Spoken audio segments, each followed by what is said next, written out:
अकबर का मकबरा निम्नलिखित में से किस स्थान पर स्थित है? इसका सही जवाब हो जाएगा सिकंदराबाद में। कहाँ स्थित है जो अकबर का मकबरा है वो कहाँ स्थित है? तो सिकंदराबाद में ये स्थित है। और बता दें यह अकबर का जो मकबरा है आगरा उत्तर प्रदेश के उपनगर सिकंदराबाद में लगभग 119 एकड़, कितना 119 एकड़ जमीन में इसका निर्माण है। बाय एजुकेशन चैनल में आपका बहुत बहुत स्वागत है। डेली की तरह आज हम फिर लेकर उपस्थित हुए जीके और जीएस की क्लास, जो कि आपको इस चैनल पे रोजाना शाम को 7 बजे देखने को मिलती है। यह हमारा प्रैक्टिस सेट 30 है। इसके पहले के 29 प्रैक्टिस सेट अपलोड हो चुके हैं चैनल पे। यदि आपने उनको अभी तक नहीं देखा है तो डिस्क्रिप्शन में लिंक दिया है प्लेलिस्ट का, वहाँ से आप लोग बारी बारी से वीडियो देख सकते हैं। बता दें ये वीडियो सभी कॉम्पिटिटिव एग्जाम के दृष्टिकोण से मोस्ट इंपॉर्टेंट वीडियो होने वाला है। एसएससी जीडी का जो एग्जाम होने वाला है उसमें यदि आपने फॉर्म भरा है तो उसके लिए तो ये मोस्ट इंपॉर्टेंट वीडियो होगा, क्योंकि जीके और जीएस का क्वेश्चन उसमें सबसे ज़्यादा पूछे जाते हैं। यह एक सुपरफास्ट रिवीजन वीडियो है दोस्तों। हम किसी भी क्वेश्चन में ज़्यादा डीपली नहीं जाएंगे, ज़्यादा टाइम वेस्ट नहीं करेंगे, हम फटाफट रिवीजन करेंगे, क्योंकि हम ये मान के चलते हैं कि आपकी तैयारी हो चुकी है। बस आप लोगों को अपना लेवल जांचना है, अपना लेवल चेक करना है कि आपकी तैयारी किस हद तक है। तो आप लोग इस वीडियो के माध्यम से अपना लेवल चेक कर सकते हैं। तो यदि चैनल पर पहली बार आए हैं, चैनल को सब्सक्राइब जरूर करिएगा। वीडियो अच्छा लगता है तो लाइक करिएगा, अपने दोस्तों में शेयर करिएगा। चलते हैं, देखते हैं आज का पहला क्वेश्चन क्या कह रहा है। पहला क्वेश्चन है गोल्डन हैंडशेक निम्नलिखित में से किस योजना का एक और नाम है? तो इसका सही जवाब आपको बताना है। इनमें से जो भी योजनाएं दी गई हैं इनमें से कौन सी ऐसी योजना है जिसका दूसरा नाम गोल्डन हैंडशेक है? तो बता दें ऑप्शन 2 इसका सही जवाब हो जाएगा स्वैच्छिक सेवा निवृत्ति योजना, जिसका दूसरा नाम गोल्डन हैंडशेक योजना होती है। और यह उन व्यक्तियों को योजना प्रदान की जाती है जो अपने रोजगार खो चुके हैं, या फिर जिसको रोजगार से निकाल दिया गया है, या फिर जो रिटायर्ड कर्मचारी हैं उनको ये योजना प्रदान की जाती है। ठीक है, अगले क्वेश्चन में चलते हैं। निम्नलिखित में से किस अनुच्छेद की कार्यप्रणाली के अंतर्गत भारतीय संविधान में संशोधन किया जा सकता है? तो ऐसा कौन सा अनुच्छेद है जिसके अंतर्गत अनुच्छेद की कार्यप्रणाली में संशोधन किया जा सकता है? आपको बताना है इसका सही जवाब। तो ऑप्शन 1 हो जाएगा अनुच्छेद 368। कौन सा? अनुच्छेद 368 ऐसा अनुच्छेद है जिसके अंतर्गत अनुच्छेद की कार्यप्रणालियों में परिवर्तन या संशोधन किया जा सकता है। नेक्स्ट क्वेश्चन है दोस्तों, विजयनगर शहर और किस नाम से जाना जाता है? तो विजय का मतलब क्या होता है आप सभी को पता भी होगा। तो विजय का मतलब जीत होता है, ठीक है ना। जीत का नगर, यह नगर और किस नाम से जाना जाता है? तो ये हैप्पी के नाम से इसको जानते हैं। और ये कहाँ स्थित है? तो कर्नाटक के बिल्लोरी जिले में ये शहर स्थित है। याद रखिएगा कहाँ? तो कर्नाटक में ये शहर स्थित है। नेक्स्ट क्वेश्चन है, निम्नलिखित तुगलकी राजवंश के किस सुल्तान ने चांदी के सिक्कों के स्थान पर तांबे के सिक्के चलाए थे? तो ऐसे कौन से सुल्तान थे जो चांदी के सिक्कों के स्थान पर तांबे के सिक्के का चलन अपनाया? तो इसका सही जवाब हो जाएगा ऑप्शन 2 मोहब्बत बिन तुगलक। ऑप्शन 2 इसका सही जवाब हो जाएगा। और ये कहाँ के रहने वाले हैं? तो ये मोहब्बत बिन तुगलक जो हैं दिल्ली के सुल्तान मोहब्बत बिन तुगलक कहलाते थे, दिल्ली के थे। और ये 1330 की बात है। कब की? 1330 की बात है। इन्होंने चांदी की जगह तांबा और पीतल के सिक्के चलाए थे जो सोने की तरह दिखता है। जैसे तांबा कैसे पीला दिखता है, सोने की तरह दिखता है, तो उनका मूल्य भी एक तरह से सोने के बराबर, सिक्कों के बराबर उसको माना जाता था। ठीक है ना। तो याद रखिएगा किसने चलाया था? तो मोहब्बत बिन तुगलक जो दिल्ली का सुल्तान था। नेक्स्ट क्वेश्चन है दोस्तों, निम्नलिखित में से कौन सा क्षेत्र ऐसा है जहां भूकंप आने की संभावना सबसे अधिक होती है? तो ऐसा क्षेत्र कौन सा है? तो इसका सही जवाब हो जाएगा ऑप्शन 2 गंगा ब्रह्मपुत्र घाटी। यहाँ भूकंप आने की संभावना सबसे ज़्यादा मानी जाती है। और यहाँ द्रोणी भूकंप की खतरा सबसे ज़्यादा होती है। द्रोणी भूकंप सबसे खतरनाक भूकंप माना जाता है। और यह जो स्केल पैमाना है जहाँ भूकंप का मापन होता है, जिस स्केल में, वहाँ इसकी वैल्यू 9 रखी गई है। ठीक है ना। इस भूकंप की वैल्यू कितनी है? 9 है, जो कि सबसे ज़्यादा खतरनाक माना जाता है। नेक्स्ट क्वेश्चन है दोस्तों, रिक्त स्थान में सबसे उपयुक्त विकल्प आपको भरना है। क्या बोल रहा है? इथेनॉल का डैश डैश के लिए विकृतीकरण होता है। तो किसके लिए विकृतीकरण होता है? तो इसका सही जवाब हो जाएगा ऑप्शन 2 इसे पीने के लिए अनुपयुक्त बनाने के लिए इसका विकृतीकरण किया जाता है। वैसे यदि बता दें कि इथेनॉल एक शुद्ध अल्कोहल होता है। कैसा होता है? शुद्ध अल्कोहल होता है। इसका प्रयोग वैसे अनुचित है, मना किया गया है, फिर भी इसका प्रयोग पेय पदार्थों तथा विविध अल्कोहल में के रूप में इसको प्रयोग किया जाता है। तो ऑप्शन 2 इसका सही जवाब हो जाएगा। नेक्स्ट क्वेश्चन है, नेटवर्क में संक्षिप्त संदेश जो एक स्टेशन से दूसरे स्टेशन को जाता है क्या कहलाता है? तो उसको हम क्या बोलते हैं, तो उसको टोकन बोला जाता है। क्या बोला जाता है? टोकन। और ये टोकन बता दें दोस्तों, यह बारंबार मैसेज पास करने की तकनीकी का एक दक्ष रूप होता है। ठीक है, टोकन। और यह तब प्रयोग किया जाता है जब हमारी डिवाइस फेल हो जाती है। तो ये क्या करता है, डिवाइस के चारों ओर रिंग के आकार में रिंग की तरह घूमता रहता है। ठीक है, और जहां हम मैसेज भेजना चाहते हैं ये वहां तक अपने मैसेज को पहुंचाने में मदद करता है जब हमारी डिवाइस फेल हो जाती है। नेक्स्ट क्वेश्चन है, निम्नलिखित में से कौन सा एक प्राकृतिक पॉलीमर है? तो प्राकृतिक रूप से जो प्राप्त होने वाला पॉलीमर कौन सा है? तो इसका सही जवाब हो जाएगा ऑप्शन 4, स्टार्च। इसके अलावा भी जो कपास होता है और सेलुलोज और रबर प्राकृतिक रूप से पाए जाने वाले पॉलीमर अर्थात बहुलक होते हैं, जो प्राकृतिक रूप से हमको प्राप्त होते हैं। चलते हैं अगले क्वेश्चन में।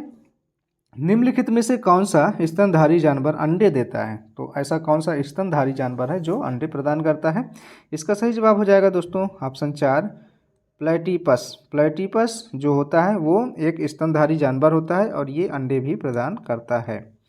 अगला क्वेश्चन है, अकबर का मकबरा निम्नलिखित में से किस स्थान पर स्थित है? तो अकबर का मकबरा जो है कहाँ स्थित है आपको बताना है।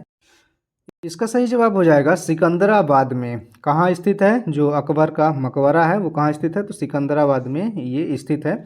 और बता दें यह अकबर का जो मकबरा है आगरा उत्तर प्रदेश के उपनगर सिकंदराबाद में लगभग 119 एकड़, कितना 119 एकड़ जमीन में इसका निर्माण है।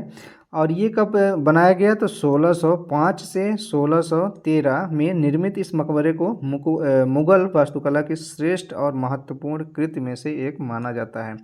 इसका निर्माण कब हुआ है? तो 1605 से 1613 के बीच में इसका निर्माण हुआ और 119 एकड़ ज़मीन में इसका जो है मकबरा बना हुआ है, जो अकबर का मकबरा सिकंदराबाद में स्थित है। अगले क्वेश्चन में चलते हैं। संयुक्त राष्ट्र की सुरक्षा परिषद की 10 अस्थायी सदस्यों का कार्यकाल कितना होता है? तो जो संयुक्त राष्ट्र है उसके सुरक्षा परिषद के 10 अस्थायी सदस्यों का जो कार्यकाल कितना माना गया है आपको बताना है। इसका सही जवाब हो जाएगा ऑप्शन 4, 2 वर्ष होता है। कितना वर्ष होता है? तो 2 वर्ष होता है, याद रखिएगा। नेक्स्ट क्वेश्चन है दोस्तों, त्रिपिटक धर्म ग्रंथ का संबंध किस धर्म से माना गया है? तो जो ये त्रिपिटक धर्म ग्रंथ है वो उसका संबंध किससे माना गया है? इसका सही जवाब हो जाएगा ऑप्शन 4, बौद्ध धर्म से। किससे? तो बौद्ध धर्म, इसका ऑप्शन 4 सही जवाब हो जाएगा। और त्रिपिटक का मतलब क्या होता है? 3 टोकरियाँ, ठीक है ना, 3 टोकरियाँ। तो इनका नाम भी यदि पूछा जाए तो क्या क्या नाम है? तो सुप्त पिटक, पहला क्या है? सुप्त पिटक, ठीक है, याद रखिएगा, पिटक फर्स्ट है। और सेकंड में देखें तो इसका सेकंड टोकरी का नाम क्या है? विनय पिटक। और तीसरा देखें, तीसरा के नाम क्या है? अभिधम्म पिटक, ठीक है ना, अभिधम्म पिटक, याद रखिएगा। ये तीनों जो पिटक हैं ये त्रिपिटक के नाम से जाने जाते हैं और ये बौद्ध धर्म के ग्रंथ माने जाते हैं। अगला क्वेश्चन में चलते हैं।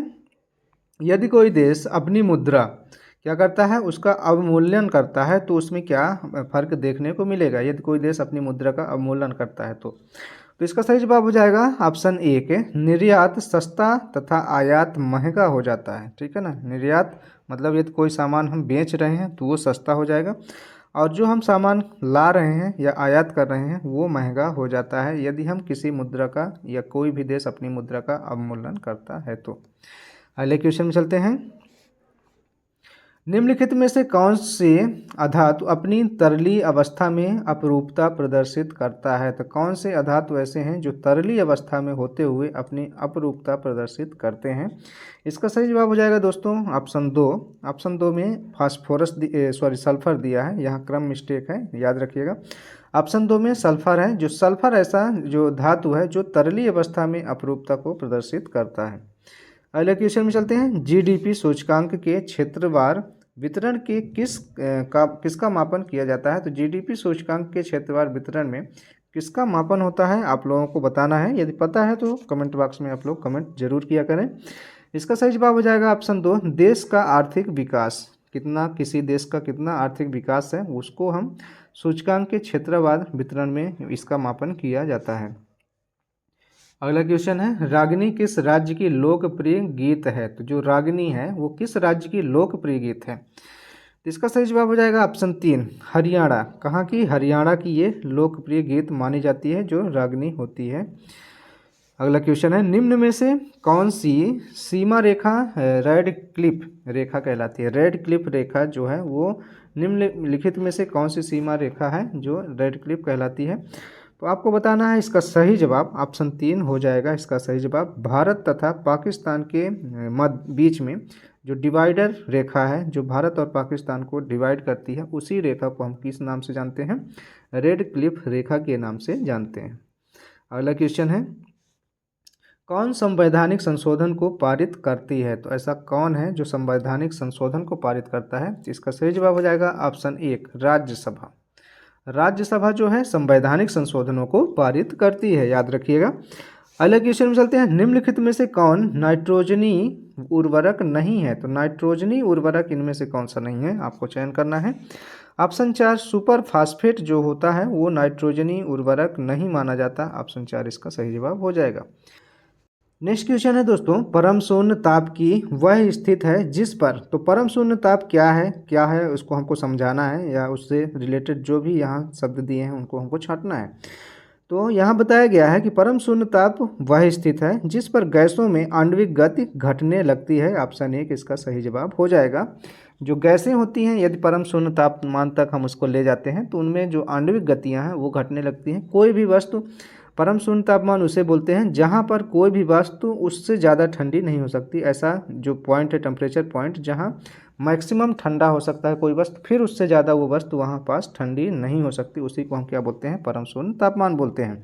और यदि इसका मान देखें तो केल्विन में इसका मान होता है 0 केल्विन, और डिग्री सेल्सियस में बात करें तो ये होता है -273.15 डिग्री सेल्सियस। इसी को हम क्या बोलते हैं? परम शून्य तापमान बोलते हैं। और इस टेम्परेचर पे कोई भी वस्तु होती है उसकी गति जो होती है वो शून्य हो जाती है, गति 0 हो जाती है, कोई गति नहीं होती है, याद रखिएगा। अगले क्वेश्चन में चलते हैं, सुनहरी चावल है, जो सुनहरी चावल या गोल्डन चावल जिसको हम बोलते हैं वह है कौन सा है? इसको आपको बताना है। इसका सही जवाब हो जाएगा ऑप्शन 3। ऑप्शन 3 इसका सही जवाब माना जाएगा। एक ट्रांसजेनिक चावल की किस्म कौन सी है? एक ट्रांसजेनिक चावल की किस्म है जो सुनहरी चावल है, जिसमें कैरोटीन के लिए जीन तत्व उपलब्ध होते हैं। कैरोटीन के लिए जीन तत्व उपलब्ध होते हैं, ऐसे चावल को हम क्या बोलते हैं? गोल्डन या सुनहरी चावल बोलते हैं। अगले क्वेश्चन में चलते हैं, केरल में थुम्बा प्रसिद्ध है क्योंकि? थुम्बा किस लिए प्रसिद्ध है आपको बताना है केरल में। इसका सही जवाब हो जाएगा दोस्तों ऑप्शन 3। क्यों प्रसिद्ध है? क्योंकि यह एक रॉकेट लॉन्चिंग स्टेशन है, यहाँ से रॉकेट लॉन्च किए जाते हैं। केरल के ये किस क्षेत्र में स्थित है? तो केरल के तिरुवनंतपुरम के निकट थुम्बा नामक स्थान पर यह स्थित है, याद रखिएगा। अगले क्वेश्चन में चलते हैं, भारत के राष्ट्रीय कैलेंडर का यह पहला मास है। जो भारत का राष्ट्रीय कैलेंडर होता है, जो हमारे पुरातात्विक लोग या पुराने लोग जिसको हम मानते हैं, तो उसका पहला मास क्या कहलाता है? तो आप सभी को देखे होंगे, जो भी दादी बाबा होते हैं वो इसी मास को अपना गिनती में रखते हैं, गणना में रखते हैं। तो इसका सही जवाब हो जाएगा ऑप्शन 4 चैत्र। चैत्र मास जो होता है, जो हिंदी कैलेंडर का पहला मास होता है, और ये चैत्र मतलब मार्च से, अंग्रेजी कैलेंडर में यदि देखें तो मार्च इसको हम बोलते हैं, ठीक है ना, याद रखिएगा। नेक्स्ट क्वेश्चन है दोस्तों, मानव रक्त में पीएच साधारणतः कितना होना चाहिए? मतलब सामान्य अवस्था में पीएच मान कितना होना चाहिए मानव रक्त का? इसका सही जवाब हो जाएगा ऑप्शन 2 7.35 से 7.45 तक पीएच मान होना चाहिए। और ये यदि थोड़ा सा क्षारीय है, क्योंकि 7 से यदि हम कम आते हैं तो इधर अम्ल होता है, ठीक है ना, पीएच पैमाने में अम्ल होता है, और इससे आगे जब जाते हैं तो थोड़ा क्षार बढ़ने लगता है, इसको हम क्या बोलते हैं? क्षारीय बोलते हैं, ठीक है, याद रखिएगा। तो ये 7 से थोड़ा सा हल्का सा आगे है, अर्थात हमारा जो ब्लड होता है, नॉर्मल ब्लड जो सामान्यतः ब्लड होता है वो हल्का क्षारीय होता है, ठीक है। और यदि इससे कम होता है, जैसे 6.8 से यदि कम या 7.8 से ज़्यादा यदि पीएच मान होता है, तो फिर क्या होता है कि कोशिकाएं जो होती हैं, हमारी कोशिकाएं, शरीर के अंदर की कोशिकाएं कार्य करना बंद कर देती हैं, और व्यक्ति की जो होता है उसकी मृत्यु भी हो जाती है। और यदि हम देखें कि सामान्य जो सबसे अच्छा पीएच वैल्यू माना गया है रक्त का, वो 7.4 माना गया है, याद रखिएगा। 7.4 जो पीएच मान होना चाहिए, सबसे बेस्ट यही माप होता है। नेक्स्ट क्वेश्चन है दोस्तों, पुस्तक I do what I do on reform rhetoric and dissolve के रचयिता कौन है? तो इसका सही जवाब आपको बताना है। तो ऑप्शन 4 रघुराम राजन जी इस पुस्तक के रचयिता हैं। और रघुराम राजन की यदि बात करें तो ये जो है आरबीआई के पूर्व गवर्नर भी रह चुके हैं, ठीक है, और इनके द्वारा यह पुस्तक लिखी गई है। इस पुस्तक में इन्होंने अपना व्याख्यान और विवरणों को शामिल किया है, ठीक है ना, याद रखिएगा। अगला क्वेश्चन में चलते हैं। जब एक अर्थव्यवस्था स्फूर्त दबावों से गुजर रही हो, किस दबावों से? स्फूर्त दबावों से गुजर रही हो, तो क्या उपाय अपनाने चाहिए? तो यदि किसी देश की अर्थव्यवस्था स्फूर्त दबावों से गुजर रही हो तो उस देश को, ऑप्शन 1 इसका सही जवाब हो जाएगा, ऑप्शन 1, ठीक है ना। ऑप्शन 1 में क्या है? केवल एक ए, ठीक है ना, प्रत्यक्ष करों को बढ़ा देना चाहिए। जो भी कर हैं, जो भी यहाँ टैक्स है उसको बढ़ा देना चाहिए, प्रत्यक्ष कर को बढ़ा देना चाहिए, ऐसा बोला गया है। नेक्स्ट क्वेश्चन है दोस्तों, तेज क्या है? तेज क्या है? तो इसका सही जवाब आपको बताना है। ऑप्शन 2 इसका सही जवाब हो जाएगा, डिजिटल पेमेंट ऐप है जिसमें हम पेमेंट कर सकते हैं, वो ऐप है जैसे भीम यूपीआई या पेमेंट ये फ़ोन पे है, ऐसे ही ये तेज भी होता है। नेक्स्ट क्वेश्चन है, निम्नलिखित में से कौन चंगेज खान का समकालीन था? तो चंगेज खान जो था उसका समकालीन कौन था, आपको बताना है। इसका सही जवाब हो जाएगा ऑप्शन 1 सुल्तान शमसुद्दीन इल्तुतमिश जो था वो चंगेज खान का समकालीन था। नेक्स्ट क्वेश्चन है, वह प्रक्रिया कौन सी है जिसमें अम्ल और क्षार मिलकर लवण और जल का निर्माण करते हैं? तो ऐसी प्रक्रिया को हम क्या बोलेंगे? इसका सही जवाब हो जाएगा ऑप्शन 1 उदासीनीकरण प्रक्रिया। उदासीनीकरण प्रक्रिया वह प्रक्रिया है जिसमें अम्ल और क्षार मिलकर लवण और जल का निर्माण करते हैं। नेक्स्ट क्वेश्चन है, सर्वोच्च न्यायालय ने निजता के अधिकार को संविधान के किस मूलभूत अधिकार के अधीन रखा है? तो निजता का जो अधिकार है वो किस संविधान के अनुच्छेद के अधीन माना जाता है? इसका सही जवाब हो जाएगा ऑप्शन 4 अनुच्छेद 21 के अधीन इसको रखा गया है। अगला क्वेश्चन है, निम्नलिखित में से कौन सा एक रासायनिक परिवर्तन का उदाहरण है? रासायनिक परिवर्तन, दो परिवर्तन होते हैं, रासायनिक और भौतिक। इनमें से पूछा गया है कि कौन रासायनिक परिवर्तन का उदाहरण है, तो इसका सही जवाब हो जाएगा दोस्तों ऑप्शन 1 कागज का जलना।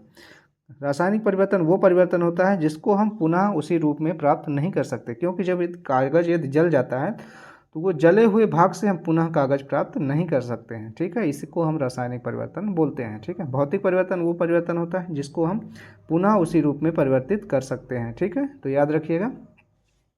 अगला क्वेश्चन है दोस्तों, जैसे भौतिक परिवर्तन का एक उदाहरण देख लीजिए, जैसे जल का पानी का जमना, ठीक है ना। पानी यदि जमता है तो बर्फ़ बनता है, ठीक है ना, क्या बनता है? बर्फ़ बनता है। फिर बर्फ़ को हम पानी बना सकते हैं गर्म करके या उबला के, ठीक है, तो वो एक भौतिक परिवर्तन कहलाता है। अगला क्वेश्चन में चलते हैं। तो निम्नलिखित में से कौन सी भौतिक इकाई वह वस्तु की स्थिर या एक समान गतिशील स्थिति को बदलती है या बदलने का प्रयास करती है? तो निम्नलिखित में से कौन सी भौतिक इकाई है जो एक वस्तु की स्थिर या एक समान गति स्थिर को बदलती है या बदलने का कार्य करती है? तो इसका सही जवाब हो जाएगा दोस्तों ऑप्शन 3 बल जो होता है वो बल जो होता है वो वस्तु की स्थिति को बदलने का कार्य करता है।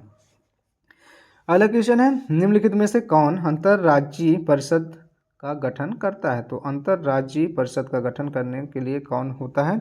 इसका सही जवाब आपको बताना है, तो ऑप्शन 3 इसका सही जवाब हो जाएगा राष्ट्रपति। राष्ट्रपति जी अंतर्राज्यीय परिषद का गठन करते हैं। अगले क्वेश्चन में चलते हैं। एक अवतल दर्पण के वक्रता केंद्र पर एक वस्तु रखी गई है, इसका प्रतिबिंब कहाँ बनेगा? तो वक्रता केंद्र पर कोई दर्पण है, अवतल दर्पण, उसके वक्रता केंद्र पर कोई वस्तु को रखी गई है, तो इसका प्रतिबिंब कहाँ पास बनेगा? जो प्रतिबिंब है कहाँ बनेगा? इसका सही जवाब हो जाएगा ऑप्शन 4 कहाँ बनेगा? वक्रता केंद्र पर ही बनेगा, ठीक है ना। यदि वक्रता केंद्र पर एक वस्तु रखी गई है तो प्रतिबिंब भी वक्रता केंद्र पर ही बनेगा, ऑप्शन 4 इसका सही जवाब हो जाएगा। नेक्स्ट क्वेश्चन में चलते हैं। विश्व का सबसे बड़ा बौद्ध मंदिर कहाँ स्थित है? तो सबसे बड़ा विश्व का बौद्ध मंदिर कहाँ स्थित है आपको बताना है। इसका सही जवाब ऑप्शन 2 इंडोनेशिया में। कहाँ स्थित है? तो इंडोनेशिया इसका सही जवाब हो जाएगा। विश्व का सबसे बड़ा बौद्ध मंदिर जो है इंडोनेशिया के मध्यवर्ती जावा के योगकर्ता के निकट बोरोबुद्दर में स्थित है, याद रखिएगा। अगला क्वेश्चन में चलते हैं। हड़प्पा स्थल किस नदी तट पर स्थित है? तो जो हड़प्पा स्थल है वो किस नदी पर है? तो आप सभी को पता है, इसका सही जवाब हो जाएगा ऑप्शन 4 रावी नदी के स्थल पर स्थित है, ठीक है ना। किस नदी के तट पर? तो रावी नदी के तट पर ये हड़प्पा स्थल स्थित है, याद रखिएगा। अगला क्वेश्चन में चलते हैं। KNO2 रासायनिक सूत्र है, तो KNO2 को हम किससे प्रदर्शित करते हैं? इसका नाम क्या है, रासायनिक नाम क्या है? इसका सही जवाब हो जाएगा ऑप्शन 4 पोटेशियम नाइट्रेट। क्या कहलाता है ये? पोटेशियम नाइट्रेट कहलाता है, ऑप्शन 4 इसका सही जवाब हो जाएगा। नेक्स्ट क्वेश्चन में चलते हैं। निम्नलिखित में से कौन सा सही नहीं है? इनमें से कौन सही नहीं है आपको बताना है, तो इसका सही जवाब हो जाएगा दोस्तों ऑप्शन 4 इसका सही जवाब हो जाएगा फंगस स्वपोषी। जो है फंगस जो होते हैं स्वपोषी नहीं होते, ये एक गलत जवाब है, इसी को हमको चयन करना था, बाकी ये सारे सही जवाब माने जाते हैं। नेक्स्ट क्वेश्चन है, निम्नलिखित में से इनमें से कौन सा जो ऐसा पदार्थ है जो गैसीय प्रदूषण नहीं है। तो इसका सही जवाब हो जाएगा ऑप्शन 3 हाइड्रोकार्बन जो है दोस्तों, ये गैसीय जो प्रदूषण है उसकी श्रेणी में नहीं आता। और ये क्या चीज़ है, तो हाइड्रोकार्बन एक कार्बनिक यौगिक है। क्या है, कार्बनिक यौगिक है, ठीक है, याद रखिए कार्बनिक यौगिक है। और ये किससे बना है, तो ये हाइड्रोजन और कार्बन का बना होता है। अब आते हैं आज की वीडियो का लास्ट क्वेश्चन में। तो निम्नलिखित में से कौन सी धातु उच्च तापमान पर भी ऑक्सीजन के साथ प्रक्रिया नहीं करती। तो उच्च तापमान अधिकतम तापमान पर भी ये ऑक्सीजन के साथ क्रिया नहीं करती, ऐसी कौन सी धातु है। इसका सही जवाब हो जाएगा ऑप्शन 2 चांदी।